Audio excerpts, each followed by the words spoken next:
This is gonna sound weird, but bear with me. When I was in high school, there was a kid who told everyone he was a demon. I don't feel comfortable even writing his name for reasons you'll soon understand. I'm just gonna call him Patrick, even though his name sounds like something out of a Shakespeare play. He was extremely socially awkward and walked around with a super empty stare that made even teachers uncomfortable. He wore the same blank gray hoodie literally every single day. I'm not exaggerating. I'm pretty sure he never washed the thing since he always smelled terrible too. He was decently short and pretty average looking, although you wouldn't be able to tell since he always had his hood up. He never took his sunglasses off, even inside. Teachers eventually stopped asking him to because he would never listen anyway. Now comes the weird stuff. He didn't have any friends, but had this weird tendency to adopt people. What I mean by that is, if he liked you, which he could decide randomly one day, he would walk up to you and say, "You're adopted," meaning you were part of his circle or whatever. Apparently this would make you safe from him or something. That's at least what he'd say about it. He didn't really like that many people though, so few people were ever really adopted. I was one of those few. Looking back, it was probably because he had a crush on me. None of us believed his demon spiel, and everyone just assumed he was a troubled kid, which he definitely was. Oh yeah, I should probably mention that this all takes place in Wayne, Pennsylvania, which is where I grew up. Another girl I used to be friends with, Gabby, had also been adopted by him. Patrick's crush on her was a little more obvious, and all my friends knew it. One day, my friends and I were chilling on the dugouts behind our high school, killing time and doing God knows what. It was me, Gabby, Laura, and Luke. I can't exactly remember how it happened, but the topic of conversation floated over to Patrick's crush on Gabby. We were all laughing about it, and Gabby was pretty obviously embarrassed. I can't remember what it was, but there was a nickname we'd substitute for Patrick's name, because his real name was too clunky. This time though, I distinctly remember Laura using Patrick's real name. The third time she said it, I swear in my life that Patrick appeared out of nowhere and jumped on top of the dugout with a baseball bat in his hand. It wasn't scary in a typical sense, but it was one of the most unsettling things I'd ever seen up until that point. We quickly stopped talking, nervous that he might have overheard us talking about him. He didn't say anything though, and just stared at us. I gave him a little wave, and he nodded in acknowledgement at me before jumping back down to the ground and swiftly walking away. After we were sure he was gone, the four of us burst into laughter, finding humor in how weird the whole encounter was. On the inside though, I was still a little disturbed. The next incident I can remember was significantly more creepy and impossible to laugh about. I was literally in Laura's house, and the two of us were hanging out in her room. Her parents were home. I'm not sure what exactly we were talking about, but again, Patrick's name was said 3 times between the two of us. Not 10 minutes later, we heard Laura's front door slam shut. Confused, we went downstairs to see if one of our other friends had decided to pull up. Laura was friends with everyone and her parents were super chill, so people came and went unannounced when it came to her house. Laura's mom had beaten us to the door though. We turned the corner of the living room and stared in shock at Patrick, who was just standing there, talking to Laura's mom. She asked him what he was doing there, to which he literally replied, "I was summoned." Laura's mom made some small talk with him before politely asking him to leave, which he silently did. The reason why more alarm bells weren't going off was because Laura's mom actually knew Patrick and pitied him. Laura and I weren't as calm about the situation though. As we walked back up the stairs, we talked to each other with horrified faces about how creepy that was. A few minutes later, we made the connection between the two events. He seemed to pop up when his name was uttered 3 times. I know how ridiculous this sounds, but we had both witnessed 2 unexplainable events and knew Patrick's history of claiming to be a demon. How else could someone else rationalize what had taken place? We told all of our friends about the incident the next day, and our friend group swore to never say his name 3 times in one conversation again. Things were going well for a few months, and I started to think that maybe I had overreacted. That is, until one day, when my same group of friends were hanging out at my other friend Johnny's house. We were chilling on his back deck when the topic of conversation again found itself concerning Patrick. Despite all of our efforts to convince him, Johnny refused to believe what we told him about Patrick. Even after confirming the story with the entire group, he was still skeptical. To display his disbelief, he jokingly used Patrick's name 3 times in the same sentence, to our dismay. When nothing happened, he grinned and told us we were stupid to believe something so ridiculous.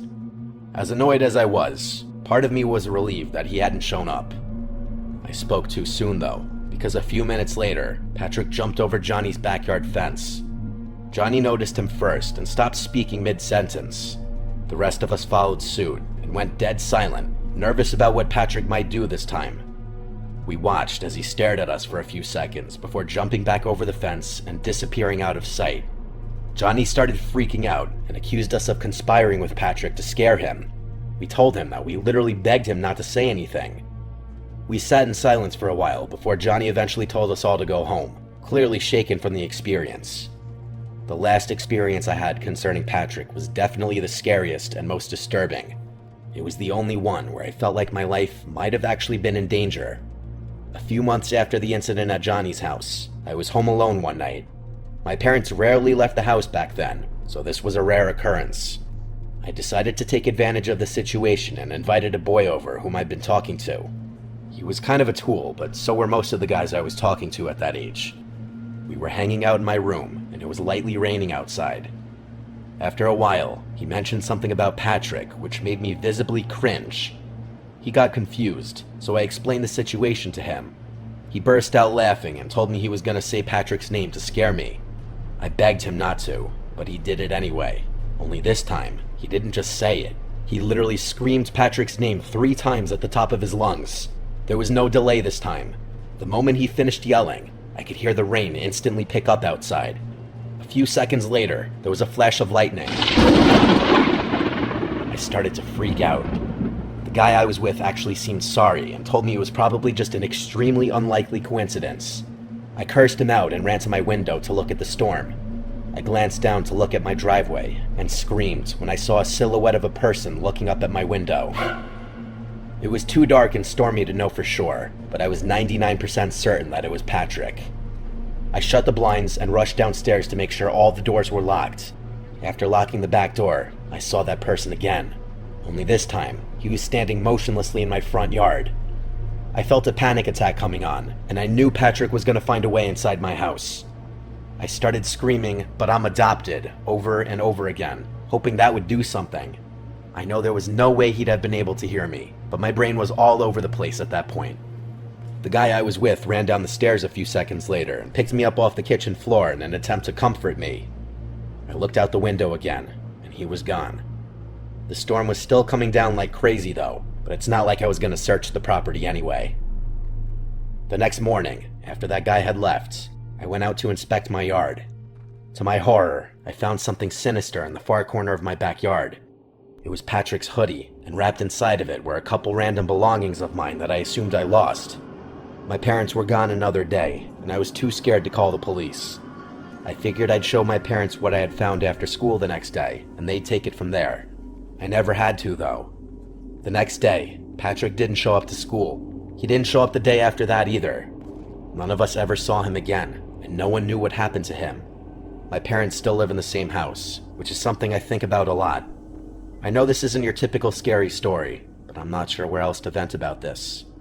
A few people from school told me they caught Patrick hiding and eavesdropping on their conversations, which could explain how he was able to show up out of nowhere. As I've grown older and thought back on the whole thing, I think what makes the most sense is Patrick was just a mentally ill stalker who followed me and possibly other girls around, hence why he was always able to appear when his name was brought up. It skeeves me out just imagining him following me around all over the place, listening to me. I don't even want to wonder where he is today.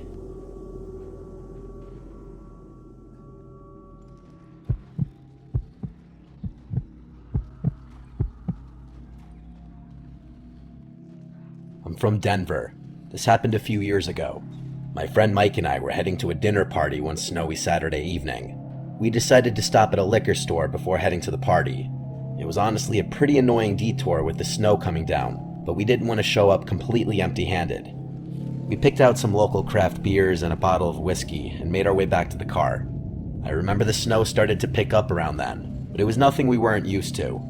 He ran back into the liquor store to grab a pack of Zins, his latest nicotine fixation. I remember being annoyed about that because I was the one driving and didn't have the best car for the snow at the time. After a few minutes, he emerged from the liquor store and hopped in the car. I immediately pulled out of the parking lot and we were back on our way. The snow was falling even heavier now, covering the roads in a thick blanket of white. The drive to the party was supposed to be straightforward, about 20 to 30 minutes through familiar suburban neighborhoods. Things in my life are never as easy as they seem, though. The snowstorm had other plans, turning what was supposed to be a relaxing route into a treacherous journey. Let me just say, I'm not a great driver as is, and the car slipping every 10 seconds didn't help matters. After a tense few minutes driving uphill, I turned a corner and was met with a sight no one ever wants to see. In the middle of the street was a stopped car. Its hazards were flashing ominously, cutting through the falling snow like distress signals.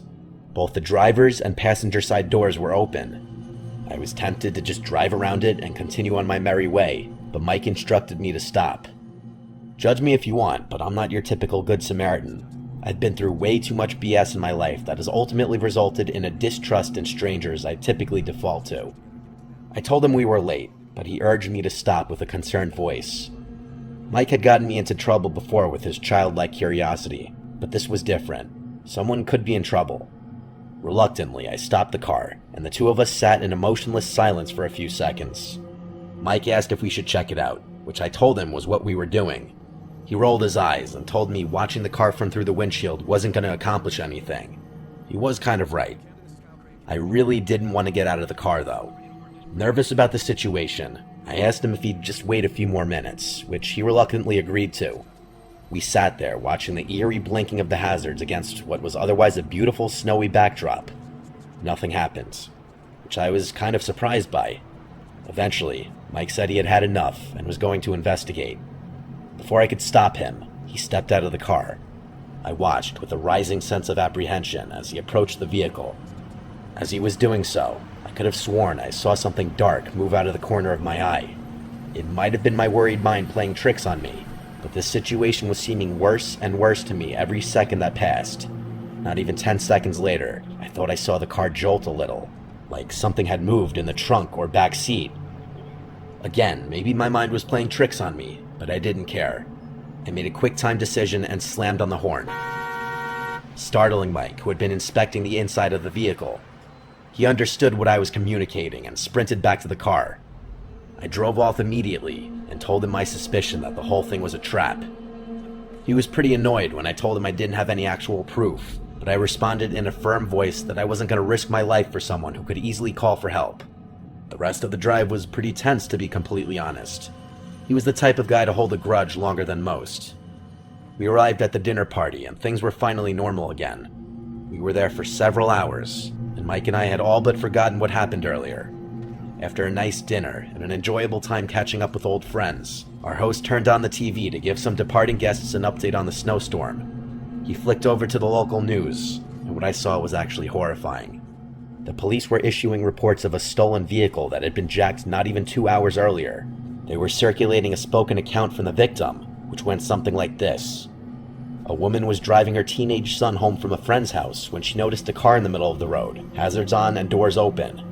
The two approached the car to see if someone was in distress, and as they did, two men sprung out from behind a snowbank and another emerged from the trunk of the vehicle. They held the woman at gunpoint and forced her to turn over her keys. They promptly sped off with the stolen car, along with the one that had been used in the trap. I stared at Mike with a look of pure fear. That could have been us. The two of us told the rest of the party what happened earlier, and that quickly put a damper on the general atmosphere, but people were eating the story up. The worst thing about this experience is that I'm even more distrusting of strangers than I previously was. I often think about how many people I would have otherwise helped out in a time of need had I not experienced such a meticulous trap.